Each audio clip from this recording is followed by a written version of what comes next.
सुबह का वक्त था। राम अवतार अपनी बहू शीला को आवाज़ दे रहा था, मगर शीला की कोई आवाज़ नहीं आ रही थी। जिससे राम अवतार उठता है अपनी चारपाई से। फिर वो अंदर की तरफ जाता है। जब वो अंदर की तरफ जाता है तो वो शीला को आवाज़ दिए जा रहा था।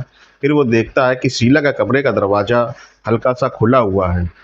वो दरवाजे की तरफ जाता है, फिर दरवाजे को खोलता है तो वो देखता है कि शीला मृत पड़ी हुई है। ये देखकर वो चौंक जाता है और बदहवास हो जाता है और रोने लगता है। उसके रोने की आवाज़ सुनकर उसके आस पड़ोस के लोग उसके घर में आ जाते हैं। उसके पड़ोसी उससे पूछते हैं, ये सब कैसे हुआ। राम अवतार उनको ये बताता है कि मुझे ये नहीं मालूम ये सब कैसे हुआ है।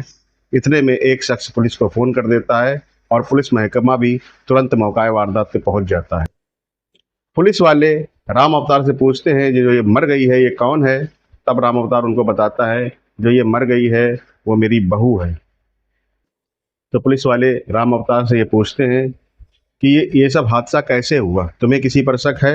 मगर राम अवतार उनसे यही कहता है कि साहब, मैं नहीं जानता ये सब हादसा कैसे हुआ। मैं रात में सोया हुआ था। सवेरे जब मैं उठा तो मैंने शीला को आवाज़ दी, मगर उसका कोई जवाब नहीं आया। फिर मैं शीला के कमरे तक पहुंचा, देखा दरवाज़ा हल्का सा खुला हुआ था और वो ज़मीन पर मृत पड़ी हुई थी। तभी पुलिस वाले राम अवतार से पूछते हैं कि तुम्हारे साथ कोई और भी रहता है, तुम्हारा बेटा कहाँ पर है। तभी राम अवतार उनको बताता है कि साहब, मेरा बेटा दुबई गया हुआ है कमाने के सिलसिले से। वो लमसम 3 महीने पहले ही निकल चुका था और मैंने उसको कॉल करवा दिया है। वो जल्द ही इंडिया आ जाएगा। अब पुलिस वाले शीला की मौत की गुत्थी को सुलझाने में पूरी तरह से लग जाते हैं। कुछ दिनों बाद शीला का पति राजेश भी इंडिया पहुंच जाता है। इंडिया पहुंचने के बाद वो तुरंत पुलिस स्टेशन जाता है और उनको सारी जानकारी देता है। पुलिस वाले उससे पूछते हैं कि तुम्हारी शादी कब हुई थी, कैसे हुई थी। वो सारी जानकारी पुलिस वालों को देता है। कहता, साहब, 2 साल पहले मेरी शादी हुई थी और मैं बहुत ही ज़्यादा खुश था अपनी शादी से। मेरी माँ नहीं है, मेरे पिता हैं, वो भी बीमार रहा करते हैं और मेरी किसी से दुश्मनी भी नहीं है। पता नहीं किसी किसी ने शीला को क्यों मार दिया। वो साथ ही साथ रोता भी जाता है। पुलिस वाले उससे बहुत ही ज़्यादा हमदर्दी दिखलाते हैं। कहते, परेशान मत हो, हम जल्दी से जल्द तुम्हारी पत्नी के कातिलों को ढूंढ कर तुम्हारे सामने पेश कर देंगे। हम तुम्हारा दर्द तो नहीं बांट सकते, क्योंकि ये जो दर्द तुमको मिला है ये बहुत ही बड़ा दर्द है। मगर फिर भी हम शीला की आत्मा के सांत्वना के लिए उन कातिलों को जरूर पकड़ लेंगे। राजेश इसी इत्मीनान के साथ अपने घर चला जाता है। वो यही सोचता है कि जैसे कि भी करके शीला के कातिलों का पता चल सके। राजेश अपने पुराने दिनों को याद करने लगता है। वो उस दिन को याद करता है जब उससे शीला की शादी हुई थी। 2 साल पहले वो शीला को देखने गया हुआ था। शीला जो कि देखने में बहुत ही ज़्यादा खूबसूरत थी और राजेश उससे शादी कर लेता है। शादी करने के बाद वो अपने घर ले आता है। वो बहुत ही इत्मीनान से रह रहे थे। 2 महीने बाद वो कमाने के लिए दुबई चला जाता है और वो इंडिया वापस आने ही वाला था। उससे पहले ही ये हादसा हो जाता है। अगर राजेश को ये बात नहीं पता थी कि वो जब 2 साल के लिए दुबई में था तो शीला के साथ क्या क्या हुआ। शीला का किसी और से अनैतिक रिश्ता बन गया था। वो कोई और नहीं, उसके बगल में रहने वाला पड़ोसी और उसके बचपन का दोस्त सुनील ही था। सुनील जब पहली बार शीला को देखता है तो वो शीला को देखता ही रह जाता है, क्योंकि शीला वाकई में देखने में बहुत ही ज़्यादा खूबसूरत थी। क्योंकि शीला के ससुर राम अवतार बीमार रहा करते थे, सुनील जो था वो हमेशा शीला की मदद करता था उसके जीवनचर्या में। इसलिए शीला का भी दिल सुनील पर आ जाता है। सुनील हमेशा ही शीला और राम अवतार की मदद करता था, जिससे शीला और सुनील के बीच में नज़दीकियां बढ़ जाती हैं। ये नज़दीकियां कब प्यार में बदल जाती हैं शीला को पता ही नहीं चलता। शीला जो कि शादीशुदा औरत थी, उसे ऐसा नहीं करना चाहता था, मगर इसके बावजूद उसने ऐसा किया।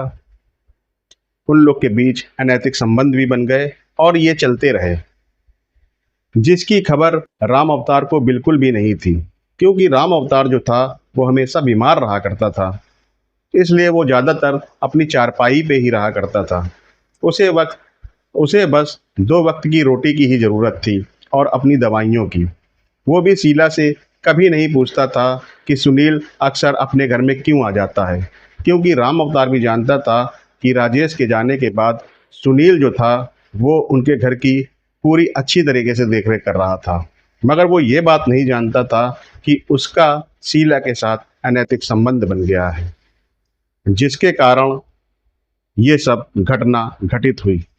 खैर, जो रिश्ता नाजायज होता है वो तो नाजायज ही होता है। इस बात का खुलासा शीला की हत्या से आप लोगों को पता चल चुका है कि नाजायज रिश्ता कितने दिनों तक चलता है। अब शीला के साथ क्या क्या हुआ, इसकी मैं आप लोगों को पूरी जानकारी दूंगा। क्योंकि सुनील जो था वो शीला से मोहब्बत करने लगता है, मगर शीला उसको समझाती है कि देखो, मैं शादीशुदा औरत हूँ और मैं सिर्फ अपनी ज़रूरतों के लिए ये सब करती हूँ, और मेरा एक पति है जो दुबई कमाने के लिए गया हुआ है। तुम्हें इस तरह की कोई हरकत नहीं करना चाहिए जिससे कि हमारे जीवन में कोई प्रभाव पड़े। मगर सुनील ये सब कहाँ मानने वाला था। सुनील शीला से हमेशा यही कहा करता था कि मैं तुमको बहुत ज़्यादा चाहता हूँ, मैं तुमसे बहुत प्यार करता हूँ, जो कि ये बात शीला को कभी अच्छी नहीं लगती थी। शीला हमेशा उससे ये कहा करती थी कि तुम अपनी ज़रूरतें पूरी करते हो और मैं अपनी ज़रूरतें पूरी करती हूँ, इसलिए हम लोगों को इससे दूरी बनाए रखनी चाहिए। तुम मुझसे मिलते मिलते हो, मुझे कोई ऐतराज़ नहीं है, मगर ये रिश्ता इससे ज़्यादा नहीं जा सकता है। मैं एक शादीशुदा लड़की हूँ और मैं चाहती हूँ कि तुम भी कहीं एक अच्छी लड़की देख के शादी कर लो। खैर, सुनील इन सब बातों को भूल जाता है। वो शीला से कहता है इन सब बातों को छोड़ो, अभी जो रिश्ता जैसा चल रहा है वैसा चलने दो। एक दिन सुनील एक काम के सिलसिले से सूरत चला जाता है।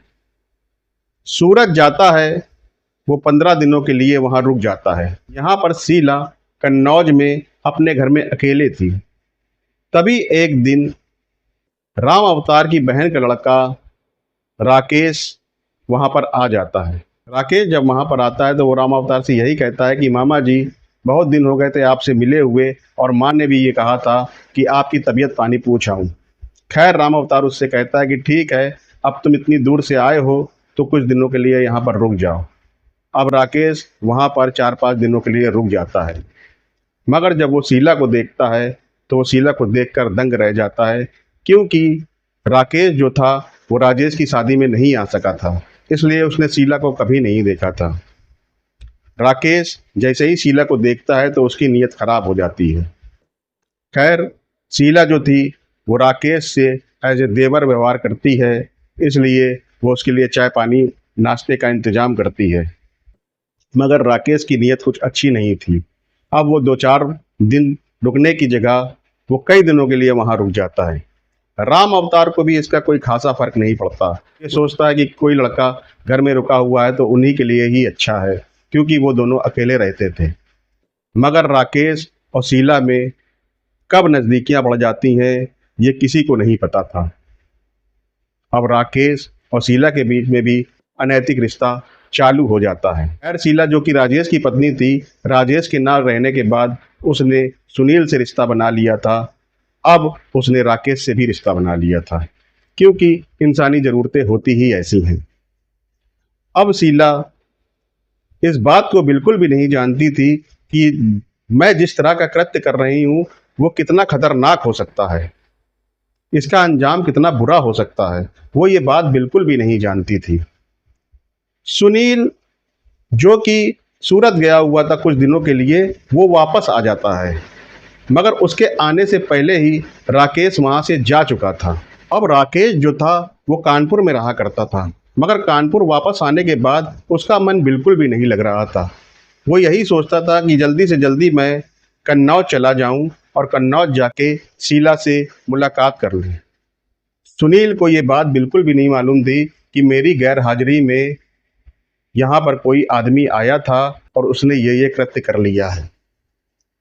क्योंकि शीला इस बात से बिल्कुल अनभिज्ञ थी, वो यही सोचती थी कि मेरा पति तो राजेश है, इन दोनों से सिर्फ मैं अपनी ज़रूरतें पूरी करती हूँ। वो इस बात को बिल्कुल भी नहीं समझ पा रही थी कि ये कृत्य कितना खतरनाक हो सकता है, और अंत में हुआ भी कुछ ऐसा ही। अब राकेश वापस कन्नौज आ जाता है और शीला से मिलने लगता है। सुनील इस बात को जान जाता है कि राकेश यहाँ पर क्यों आता है। राम अवतार को ये बात बिल्कुल भी नहीं मालूम थी। जब सुनील को ये बात पता चलती है तो वो शीला से लड़ता है। शीला उसको ये समझाती है कि देखो तुम मेरे पति नहीं हो, जैसे तुम हो वैसा ही राकेश भी है। मगर सुनील जो कि गुस्से का बहुत तेज था, उसके गुस्से की प्रवृत्ति बहुत ही ज़्यादा तेज थी। वो आनन फानन में गुस्से में आकर शीला को एक दिन मौत के घाट उतार देता है। तो ये सब हुआ था शीला के साथ। खैर इधर पुलिस उसकी गुत्थी को सुलझाने में लगी हुई थी। तभी उसे पता चलता है कि सुनील जो कि उसका पड़ोसी है, वो अक्सर शीला से मिलने आया जाया करता था। पुलिस वाले राम अवतार से इस बात का खुलासा भी करते हैं। राम अवतार उनको सारी बात बता देता है, कहता वो अच्छा लड़का है, वो अक्सर आया जाया करता था और उसकी शीला से भी अच्छी जान पहचान थी। हम लोग शीला एक भाई की तरह उससे मिला करता था। मगर राम अवतार ये बात नहीं जानता था कि शीला का और सुनील का अनैतिक रिश्ता पनप रहा था। खैर पुलिस खोजबीन करके ये पता लगा लेती है कि सुनील का शीला के साथ अनैतिक रिश्ता था। अब पुलिस वाले सुनील को ढूंढने में लग जाते हैं, लेकिन तभी उनको ये पता चलता है कि राकेश के साथ भी शीला का अनैतिक रिश्ता था। अब पुलिस वाले राकेश की भी खोजबीन में कानपुर आ जाते हैं और वो राकेश से अच्छी तरह से पूछताछ करते हैं। राकेश उनको सब कुछ बताता है, कहता हाँ मेरा शीला के साथ अनैतिक रिश्ता था, ऐसा ऐसा हो गया था, मगर मैंने उसका कत्ल नहीं किया, मैं उसका कत्ल का भागीदार नहीं हूँ। दिनों बाद पुलिस वाले भी सुनील को ढूंढ लेते हैं। सुनील पुलिस वालों से यही कहता है कि मैंने कोई कत्ल नहीं किया है, मगर पुलिस वाले इस बात को मानने के लिए बिल्कुल भी तैयार नहीं थे। पुलिस वाले सुनील से अच्छी तरह से पूछताछ करते हैं, वो उसकी अच्छी तरह से खातिरदारी करते हैं। तब सुनील अपने जुर्म को कबूल कर लेता है, कहता है हाँ ऐसा ऐसा मेरे साथ हुआ था, उसने ऐसा ऐसा काम किया था जिसके कारण मैंने शीला की हत्या कर दी। अब पुलिस वाले इस बात पे बहुत ही ज़्यादा हंसते हैं, कहते हैं शीला ना तो तुम्हारी हुई, ना राकेश की हुई और ना ही राजेश की हुई। ये बात तुमको अच्छी तरह से मालूम थी, इसके बावजूद तुमने शीला की हत्या कर दी, जिसके कारण तुम्हें जेल जाना पड़ेगा। हो सकता है तुम्हें फांसी भी हो जाए, कम से कम तुम्हें उम्र कैद तो होगी होगी। तुमने अपना जीवन खराब कर लिया, ये जानने के बावजूद कि शीला किस तरह की औरत थी और तुम किस तरह के व्यक्ति थे, और तुमने ऐसा ऐसा कांड कर दिया। सुनील इस बात से बहुत ही ज़्यादा पछतावा कर रहा था, उसकी आंखों में आंसू थे, मगर अब वो कुछ नहीं कर सकता था। इसीलिए मित्रों मेरा आप लोगों से ये कहना है कि कोई भी काम करें तो सोच समझ के करें।